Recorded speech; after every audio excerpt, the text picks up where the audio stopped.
I'm Rob Licuria, senior editor at Gold Derby, here with Stephen Barton, composer for Star Trek Picard. Stephen, when you joined the show with new showrunner Terry Matalas, who you've worked with before, you both elevated the show into something more cinematic, I think. You eventually also brought on Frederik Wiedmann for the final 4 episodes. So what was behind the decision, though, to treat the music for season 3 like a really long, epic theatrical film? I think the biggest part of that was a general sense that this cast never quite got their Undiscovered Country moment, and so we never. I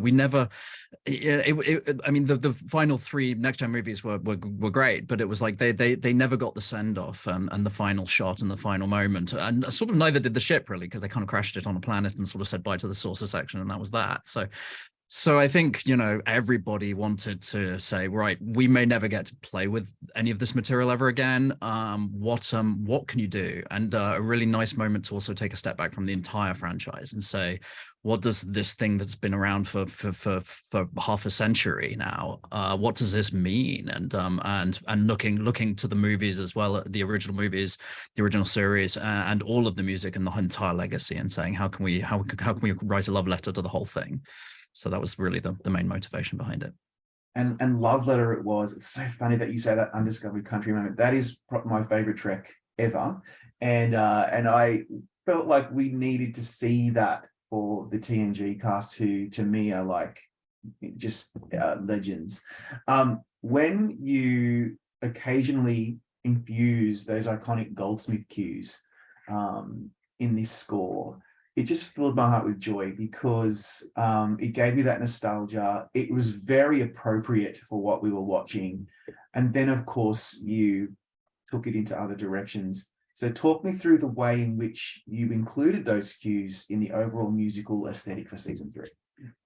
Well, I think the main thing there was that we wanted to not only just sort of like press the button, as it were, sort of be like, okay, here's a tune I'm very familiar with, but really go back to the ethos of how James scored films, particularly when they came back to Trek. And Jerry in particular, I think, never really saw walls between the films. So you have the busy man motif from Star Trek V, which is, became really very much a Commander Data thing later on. And there's a lot of other sort of cross-pollination between them.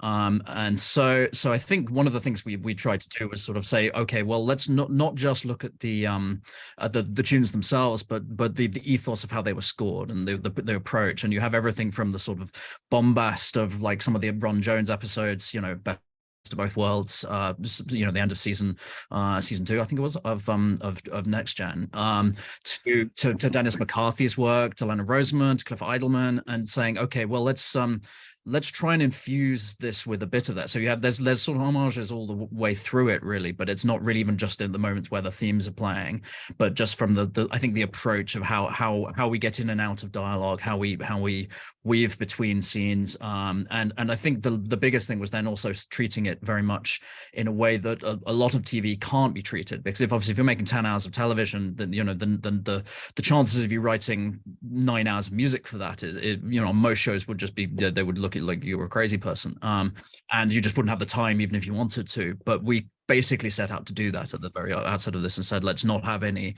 unloved children. We don't really have a sort of episode 5, episode 6 sort of fetch and carry episode where there's sort of side quests galore and no one really cares, and we can sort of there just is that in this season. So we had to basically treat every moment like a fresh moment. So and try and sort of give it a whole arc such that you get that satisfaction from the ending. And the biggest wonderful thing as well is that we kind of knew there was an ending here, and that gives you a lot of freedom as a composer, because there's things that you leave open-ended a lot of the time otherwise, where you can actually write towards the climax, and that's so much great music is written with the ending in mind, and you feel it in the score. So that I think that's very liberating, and it's a wonderful thing to have.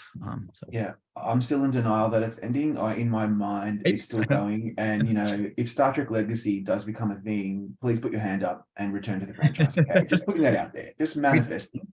We'd all love to make it. I mean, it's it's definitely something that it's on the cards. It's a possibility, but who knows? I mean, the franchise is such an interesting stage now as well, with Section 31 and Starfleet Academy and a bunch of things happening potentially. So yeah, it'll be interesting to see where it goes. It's got to see. Now, deep dive. Most people who listen to this soundtrack would probably say Leaving Space Dock is that one track that they always remember as just being such a standard. I totally agree. It opens with this rousing adaptation of the TNG theme, and then it transitions into this inspirational wave of orchestral sounds that ducks and dives into old school flourishes and pensive moments. It's so wonderful. Talk me through that track.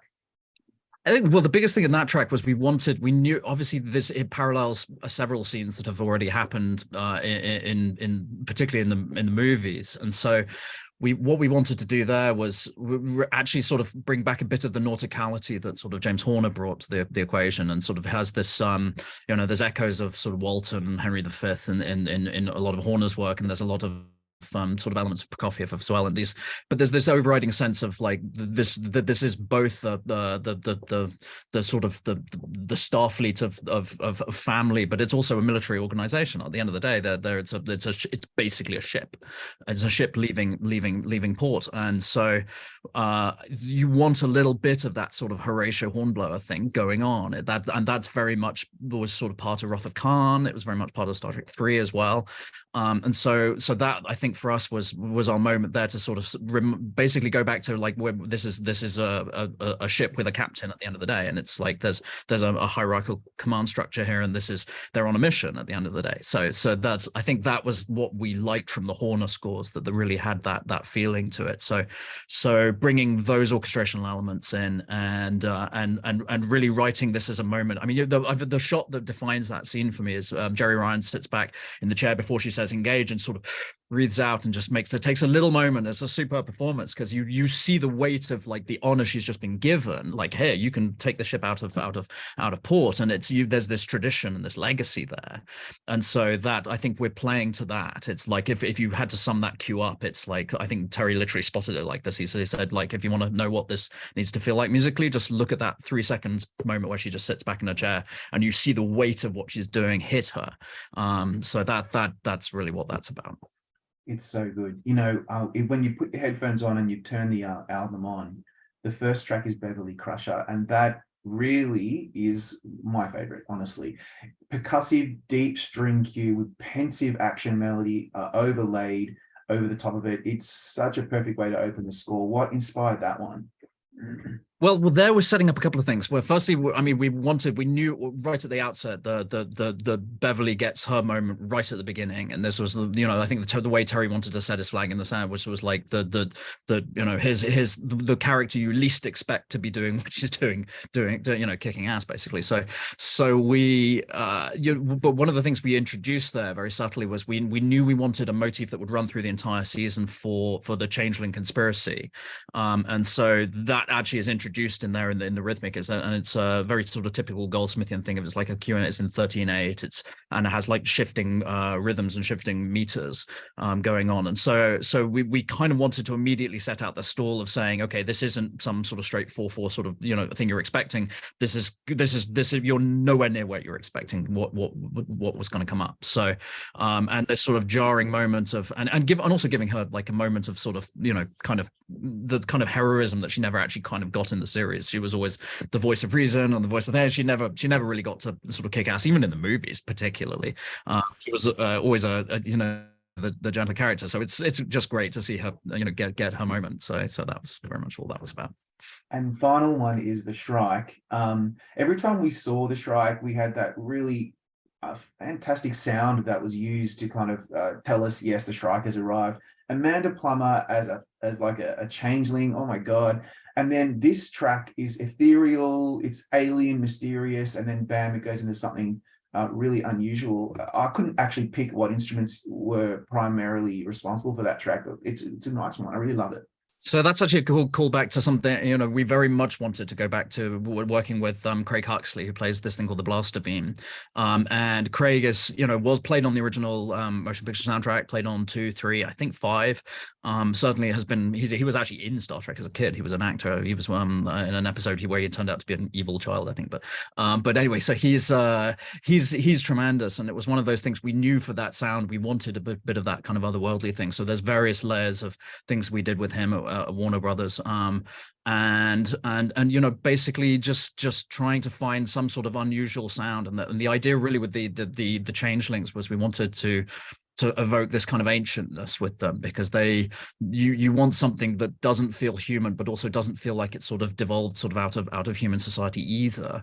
And so a lot of the instrumentation there is either processed to stuff where we recorded it sort of very high sample rates and pitched it down, you know, a lot, so it doesn't sound, it sort of sounds organic but you're not quite sure what it is, or it's something we did with Craig. And there's a big sort of car crash of like sounds at the very, very beginning of each time the Shrike comes on screen, which is about 5 layers of him, you know, pounding the crap out of this awesome instrument, that just makes sounds that like you can't really get any other way. So, and that was very much an homage as well to motion picture soundtrack, which he was instrumental in making the sound of.